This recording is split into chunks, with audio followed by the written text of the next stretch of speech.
So if you have watched the previous video, you would have seen that whatever priority queue we declare, by default this is kind of max heap.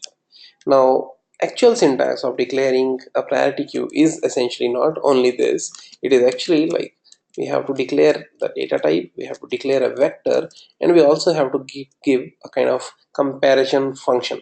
So here actually there is a comparison function like this, less of int. So if you see, this less is telling like this will make it a max heap. Now this less is part of hash include functional. So that is what it comes as part of. So ultimately, like, this is the max heap. Previously what we saw was just a shorthand notation for this. So if you go ahead now again and let's go ahead compile this code, you see this is compiling even with less. So now if I run this code once again, what we see is that again this is giving us a max heap, and the answer we are seeing is printing in reverse order. So highest priority first, then lower, like that. So the reason we are covering this syntax is because what if we want to have a min heap? So if you want to have a min heap, in place of less you should just have greater.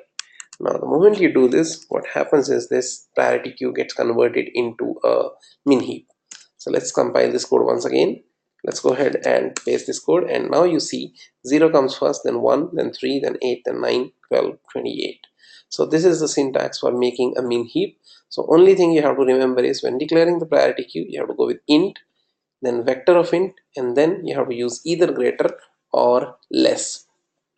So this covers like how do we create a min heap or max heap of standard data types.